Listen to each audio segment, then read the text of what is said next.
Hey guys, welcome back to Working Aussies Homestead. I'm Jordan, and today we're gonna have a little bit different video going on for you. We're out here in the garden. We've been out here most of the day, and we took a break earlier this afternoon. But I've been working on weeding, and Josh has been working on flipping some beds. So sneak peek for the garden tour video coming up soon.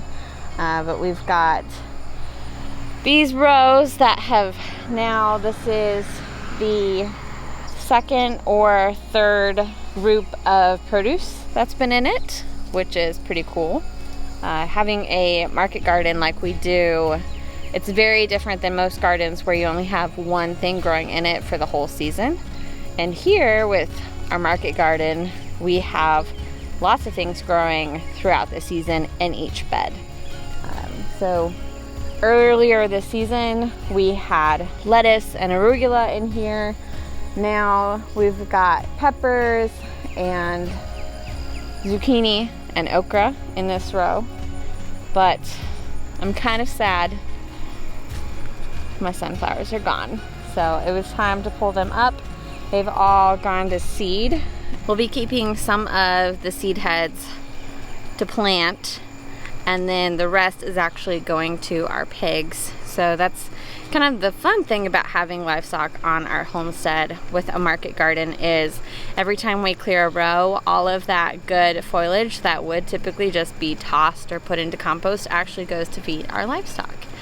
So all of these sunflowers, Josh is picking them up and carrying them over to the pigs to enjoy. And then because we are no-till and we have a lot of weed pressure, we use a flame torch, which this Pyro's heart loves. But I won't give you a garden tour, but I'll just show you the sneak peek back here. It's a little bit of a hot mess jungle. You know, that's part of it. We live in a warm, humid climate, so everything grows fast in the summer, including the weeds. Although we started in the garden, today's video isn't about the garden. It's actually about comparison and how it's a thief of happiness.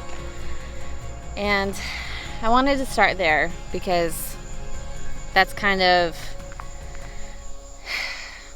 a big focal point of our homestead this year, and it's really hard to feel successful in every area of the homestead, but especially the garden, because of where we are with it, even though we've come so far in the last 4 years.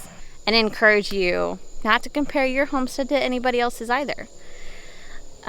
We went into Barnes & Noble yesterday, and Josh was trying to look at a couple different gardening books.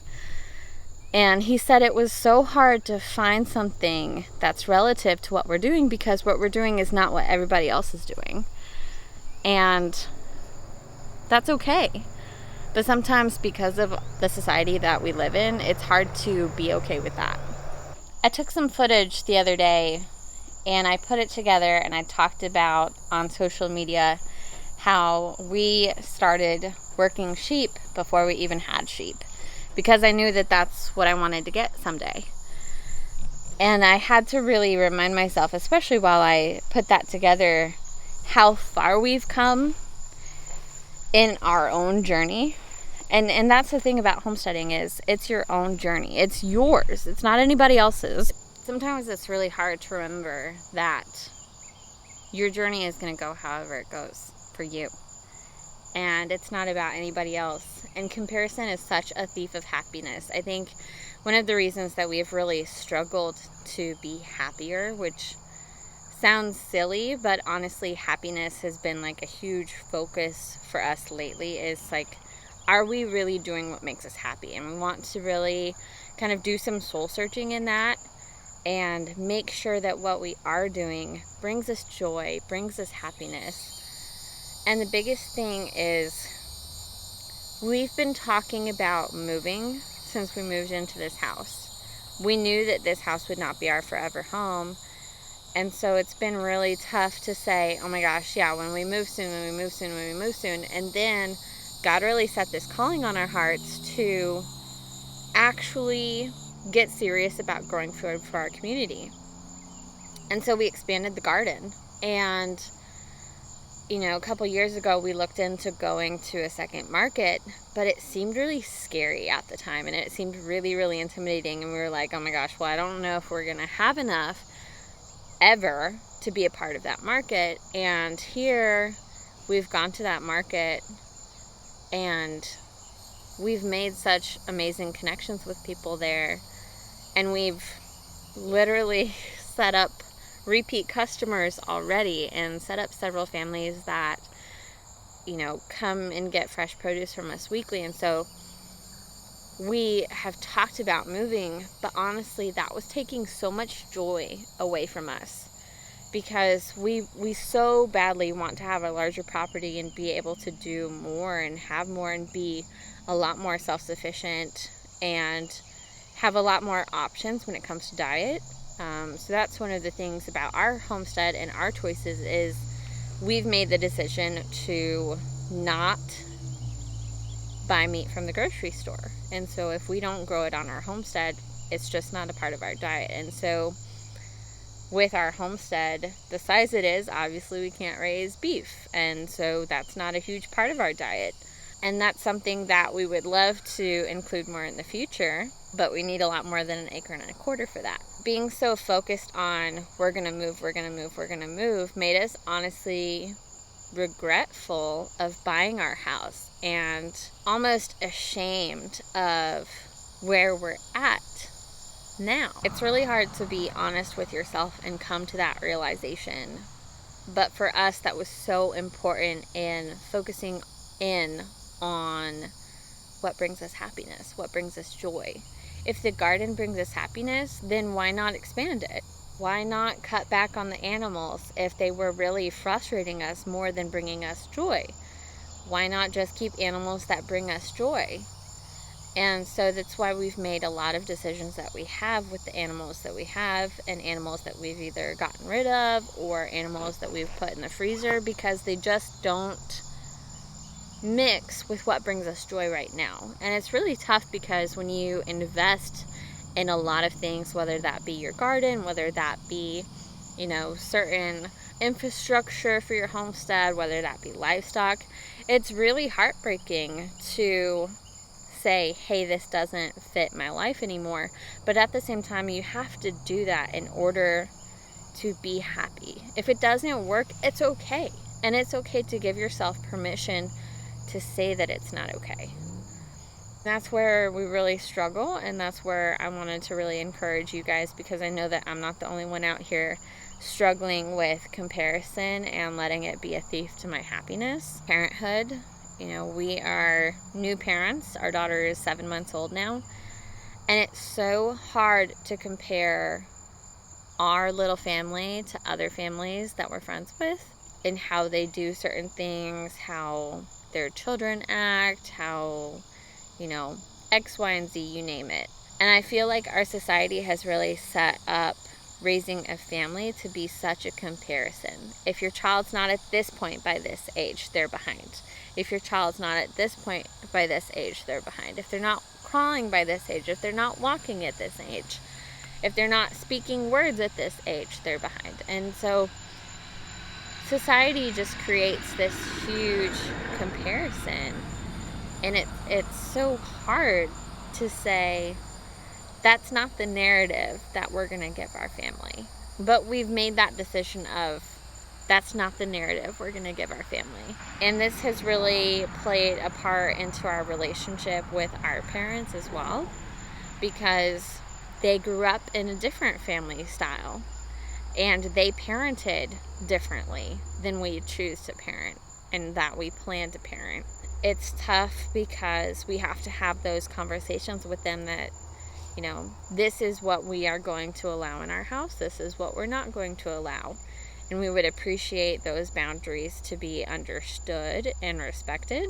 And so we're kind of having to really figure out the relationships there and kind of where our boundaries need to be in order for everybody to feel respected and feel valued. Because nobody has any less value just because we choose to parent and raise our family differently. That should apply for you too if you're struggling with that with your family, if you have a new baby, or if you have another child and your family dynamic changes, or even if you're just having some issues with family members. It's figuring out what those boundaries are, and if a boundary is not respected, what is the response to that boundary not being respected? Another thing I'm learning to be okay with is that our whole property and our house doesn't have to look perfect all the time. And it's really tough because, again, there's that comparison of your house should be spotless, your garden should be spotless, your property should be landscaped well. And I'm here to tell you, it is not landscaped well, and my house is a mess 99% of the time. I have really not spent a lot of time in my herb garden, and it absolutely shows it. It absolutely shows it. But yet, I've dedicated 2 to 3 days a week working with Josh in the garden to help him weed, and it shows it. And it's easy. It's easy to weed it now because we've been consistent. The thing is, we can't be consistent with everything. You know, this is the rest of my pasture. And it looks weedy, but you know what? It's green and it's growing. And looking back on photos from last year, again, there's that comparison thing. There's social media memories from last year on Facebook, on Instagram. Here's your memories. We had a drought last year, and our property was not green. I literally took a video of myself walking through our pasture, and it was nothing but crunchy. And I lifted up our dirt, and it was like sand through my hands. And this year, I can't rotate my animals fast enough. You know, so it's wild what comparison will do. It steals your joy, but it can also help humble you when you're feeling like you haven't done enough. So really, rather than compare yourself to others, you know, the thing that the comparison we do love to do is compare our property photos and videos from when we started 4 years ago to now. And it's just, it brings so much joy. This sounds really silly because it's something little, but I literally had to climb in this chicken tractor this morning to make sure that all the chicks were in there because the grass is so tall in the tractor that I couldn't see them. And we've never had that problem before. You know, we've had certain parts of our property where the grass grew really tall, and, you know, I have some videos of the dogs like just blinging through it. But I've never had our property pastures look as good as they do this year. And I'm so, so proud of that. And I have some big news to share because this fall, my flock of sheep is actually going to be growing. And I can't wait to post that video, but that won't be until September or October, so it'll be a little while yet, a couple more months. But in the meantime, you know, I'm really excited about our pasture just being healthier. We've been trying to go a little bit more regenerative with our rotations, and rather than leaving the animals in one spot for a week or two, we're leaving them in one spot for 3 days. And so far what I've seen is that the grass that comes back in the paddocks is so much thicker than it was before. And that's really, like, it's been maybe just over 30 days since the sheep were right here, which is just amazing because this grass is so thick. And yeah, we've got lots of weeds, and I've got a variety of different weedy things in our pasture, but honestly, if it's foliage that my chickens and my sheep will eat, then that's all I care about. That is all I care about. But this is some beautiful grass that is coming in nice and lush and thick where we've rotated. So it's really amazing to see that. Take my advice, stop comparing yourself to other homesteads. if you want to aspire to be like a certain homestead, definitely maybe pick their brain, maybe watch some of their videos, maybe reach out and say, hey, I'm interested in getting my homestead to this point. What steps did you guys take to get to that point? You know, see what you can do to make it better, but don't just beat yourself up about it because my homestead doesn't look like that homestead. And that's what I want it to look like. It's not going to change if you don't make a change. And that's the biggest part of homesteading. And honestly, that's a huge thing that Josh really not preaches about, but really focuses on when he talks to people who are interested in getting into homesteading. They're like, wow, that's a lot. You guys do a lot. How bad do you want it? Like, do you want it really bad? Is that what you go to bed dreaming about? Is that what you wake up hoping for yourself? Then go out and do the work to get there. You know, it is not fun coming out here 90 degrees and weeding this 6,000 square foot garden. I will tell you that. But we want a garden that looks beautiful, that produces a lot of food, not only for ourselves, but also our community. And so that's why we do it. I don't care coming out here sweating out buckets because I'm spending time with my family. I'm spending time with my husband and with our daughter. And we're doing this so that we can make a difference. And that is what is important to us. So figure out what's important to you. Make those steps. Figure out what you need to do to get to that next step. And if that means that you have to downsize on something, it's okay. And it's okay to give yourself permission to say that it's okay. And it's going to be sad and it's going to be hard. I'm not here to tell you that it's easy because it's not. But it's going to be worth it. We've changed our dream. We've changed our homestead. We've changed our plans.